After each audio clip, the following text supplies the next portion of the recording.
Thanks, mate. Thanks, everybody, and it's a pleasure to be here to share.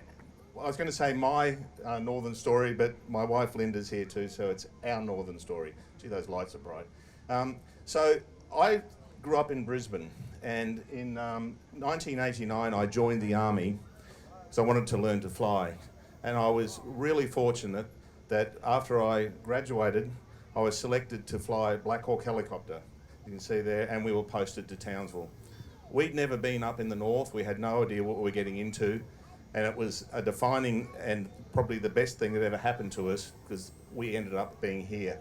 Those of you who've been around for a while can remember that the skies used to be dark with Black Hawks. But we came up and I learned to fly, I was qualified, and then the first thing they did, I thought it was going to be exciting, they sent us off on combat survival school.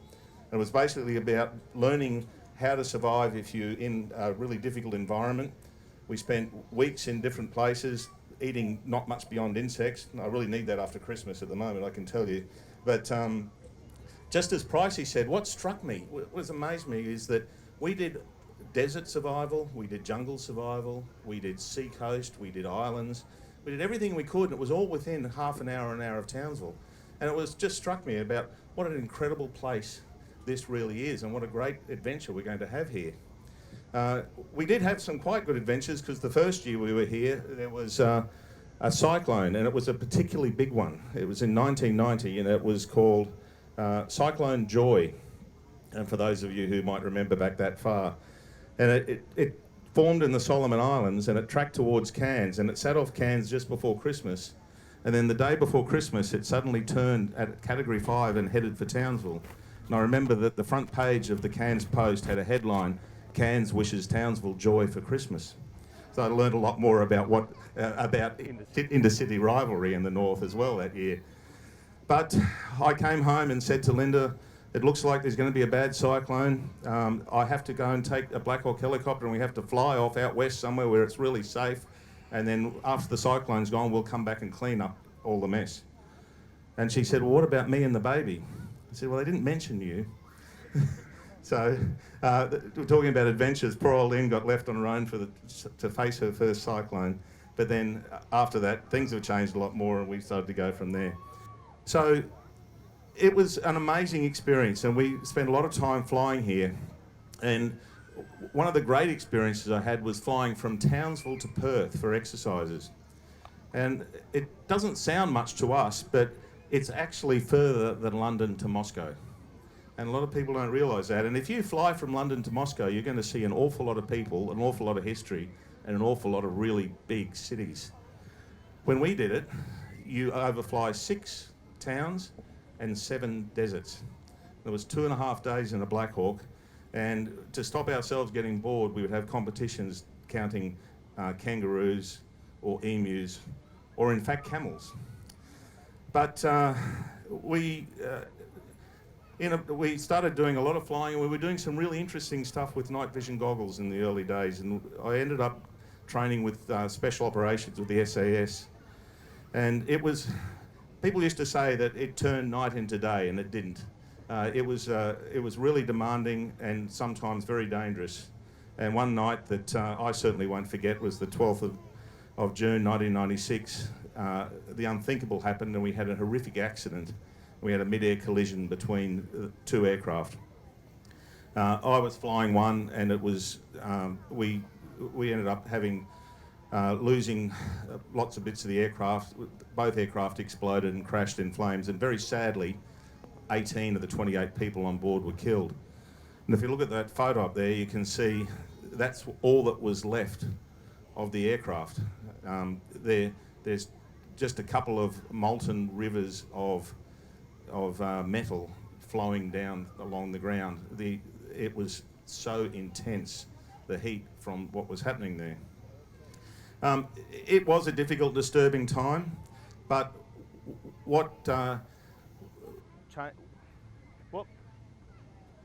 I've lost. It's working again. Maybe I've walked too far away. So, what was the defining thing for me that changed the way that I saw the north, I saw Townsville, and really it might change the way I thought about life a lot, was the incredible support that we got from the community and the people of Townsville. As I said, it was really difficult. It was a long process, but everywhere we went, there were always people who would say hello. They'd come up in the street and say, "That's a tough thing, mate, but we're here to help you." Just people who lived in the street that we didn't know, neighbours in the community would gather around. And I think the thing well, I better not go too far away. That's it there. Yes. Okay, I might be covering the antenna with my big hand, so you learn something every day. Okay, so what happened was, as this went on, it was interesting to hear what Pricey was just saying before about the Yongala being a tomb, and when you think of people going through these tragedies and people dying and there being no memorial, the people of Townsville brought it upon themselves to think that these people, these young men, members of the SAS, members of the helicopter regiment, many of them not from Townsville but had died here, that they needed something to remember them by. And I don't know if you've been out to the Palmerton, but there is an incredible memorial out there. It's absolutely beautiful. And this was, it was built, and the idea came from the people of Townsville. The money was raised by the community. I can remember being out at the Cowboys in 1996. It was their second year in the competition, and in those days there actually was a hill. You could go and sit on the grass and have a beer and sit and watch the game. And people were coming out and passing buckets around and collecting money.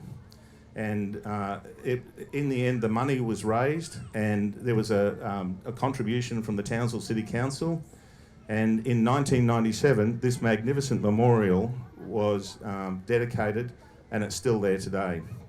If you ever get a chance, I'd recommend going out there. It's a very special place. It's in a very beautiful garden. And around the outside, there are 18 palm trees. And it's very symbolic when I see it, because I remember when we first went there, when it was first put in, they were very small trees. But now, as you can see, there's a couple in the photo. They're very large, very thick girth trees that represent the passing of time, I guess, and lives not lived. But it's still a place I like to go back to, but to me, it's very special because it was something given to everybody by the community of Townsville. But it's not all bad. You know, we all go through some tough times, but after that, we went on, and I can honestly say that my time in the military and my time as a helicopter pilot, we have been so blessed in some of the places that we've been to live and some of the things that we've seen. There were, tough and demanding times when we've had to go on operations, and I've been to East Timor and to Middle East, various places around there, but it's something that you do with pride, and the fact that that we have done the things we had to do to support our country and protect our country. When I say we, it's a real family commitment to do that. But along the way, we also had some amazing experiences. We had a lot of international postings, and I remember that Lynda has said to me a couple of times, "I see a lot of your friends and our friends, and they're living in London, Paris, New York. Why is it that we have ended up in Damascus, Jerusalem, Islamabad, and Enterprise, Alabama?" I said, "Well, I guess we're just lucky." Because even though these places are not the sort of really romantic international places you'd think of, but we had some unbelievable experiences, saw some amazing things, and met the most incredible people.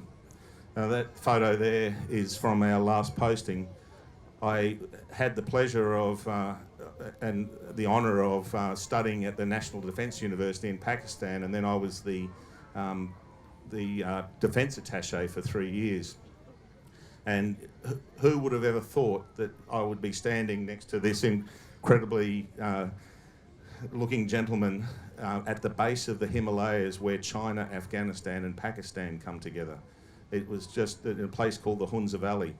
And, you know, somewhere like Pakistan, who'd have thought that besides being really good cricketers, they have the second highest mountain in the world, they have deserts and have all sorts of places like that. And we, you know, our children were given the opportunity to travel. We had one trip where we promised them we'd take them on a safari to Kenya, and then we were invited by our Swedish friends to go skiing, and we thought, well, you know what, let's do it anyway. So we ended up travelling with 2 bags, one full of really hot weather stuff to go travelling around looking at lions in Kenya, and then we jumped on a plane out of Nairobi and flew up to Sweden, and then went up skiing in the Swedish-Norwegian border, and before we flew back to Jerusalem.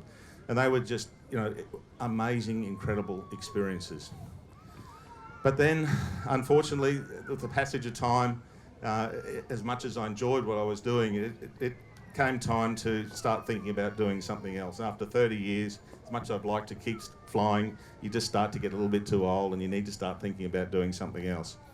So I retired last year. Oh, goodness me, it's 21 already. So I retired in 2019, and it was really interesting because even though Lynda and I had grown up in Brisbane, we'd ended up living all over Australia and all over the world. And then we thought, where do we go? Where's home? And you know what? It didn't take very long for us to make a decision about where we would live.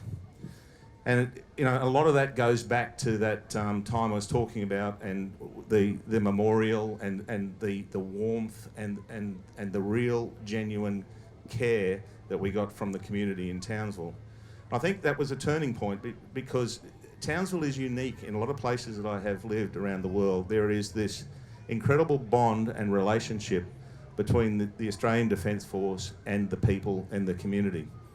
Especially when you spend a career flying really noisy helicopters late at night.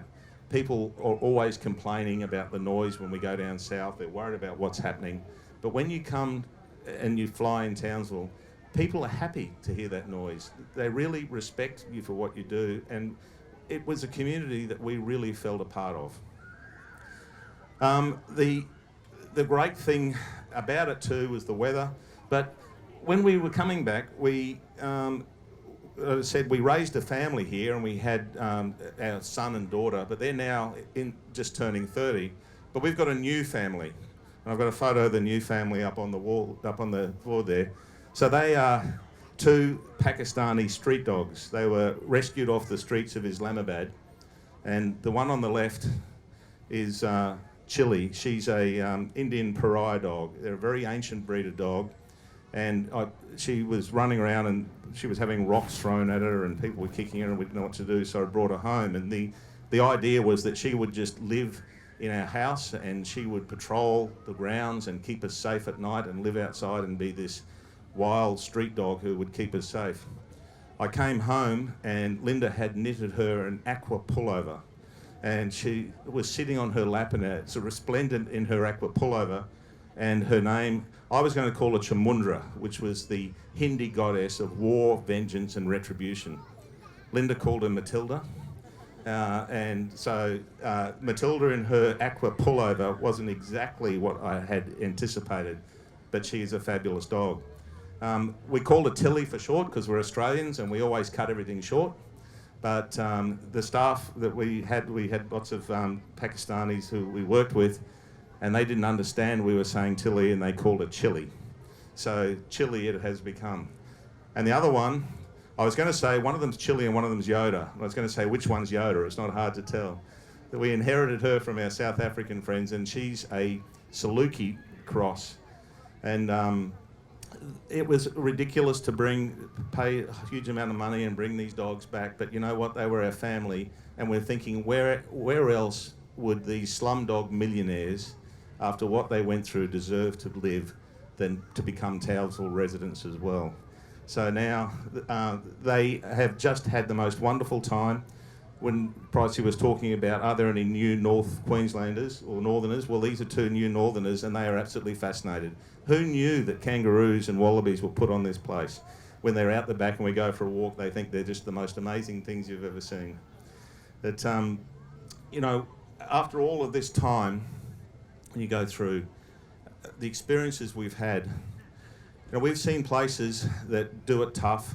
If you look at the coronavirus around the world at the moment, we've got friends overseas who are literally hiding in their houses in fear because 1,000 people a day are dying in their countries. We live in a place, we are so blessed.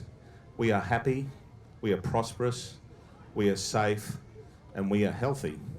And I think that we can just never be appreciative and understand what a great place it is. I'm so glad that all those years ago we were posted up here to Townsville, and right now there's nowhere else that I would rather call home. Thank you very much. Enjoy the show this evening, and thank you for taking the time to listen to me.